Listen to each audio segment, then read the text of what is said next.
మొన్నటి వరకు ఒక ఆయన చూశారు మీరు ఇక్కడ, బుల్లెట్ తీస్తానన్నాడు నెల్లూరు జిల్లాలో ఒక ఆయన. ఇప్పుడు బుల్లెట్ దిగింది, ఒక తన్ను తన్నారు, ఎక్కడో నరసరావుపేటలో పడిపోయాడు. రేపు ఎల్లుండో మళ్ళా వాళ్ళు ఒక ఓటర్స్ అంతా ఒక తన్ను అంతే చెన్నైలో పడతాడు. అంటే ఒక పద్ధతి లేకుండా మాట్లాడుతున్నారు. మంచి చెడుకు ఏ మాత్రం కూడా వెరవకుండా మాట్లాడే పరిస్థితికి వచ్చారు. అదే నా బాధ. అందుకే నేను మిమ్మల్ని కోరుతున్నా, ఈరోజు ఈ ముఖ్యమంత్రిని దించడానికి మీరందరూ సిద్ధంగా ఉన్నారు.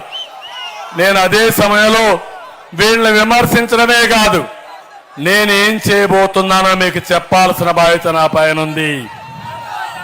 5 సంవత్సరాలు ఏం చేయబోతామో నిర్దిష్టంగా మీ అందరికీ హామీ ఇస్తున్నా. అన్ని వర్గాలను ఆదుకుంటా, బడుగు బలైన వర్గాలకు అండగా ఉంటా, పేదవాడికి తోడుగా ఉంటాం. ఇంకో పక్క మీ ఆదాయాన్ని పెంచి మీ ఖర్చులు తగ్గించి మీ జీవితాల్లో కూడా మెరుగైన జీవన ప్రమాణాలు ఇవ్వడానికి నేను ప్రయత్నం చేస్తా. మా బ్రాండ్ మీకు తెలుసు, కియా మోటార్ తేవడం మా బ్రాండ్. అదే మరిగా ఎక్కడ పెట్టుబడులు తరివేయడం జగన్మోహన్ రెడ్డి బ్రాండు. డబ్బులు సంపాదించడం జగన్మోహన్ రెడ్డి బ్రాండు. నిజమైన ప్రజాసేవ చేయడం మా బ్రాండ్ అని కూడా నేను అందరికీ తెలియజేస్తున్నా. అందుకే ఈ జిల్లాలో యానాదులు ఉన్నారు. నాకు దగ్గరగా ఉండే వాళ్ళు చూస్తే పేదవాళ్ళు ఎక్కువగా ఉండి వాళ్ళల్లో యానాదులు ఉన్నారు.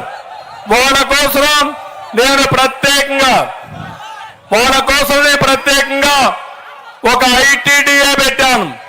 ఇప్పుడు మళ్ళీ ఇస్తున్నా, యానాదులకు ప్రత్యేకంగా కార్యక్రమాలు తీసుకొస్తా, మీ జీవన ప్రమాణాలు పెడతా, మీ పిల్లల్ని చదివిస్తా, మిమ్మల్ని అన్ని విధాలు ఆదుకుంటానని చెప్పి వారికి హామీ ఇస్తున్నా.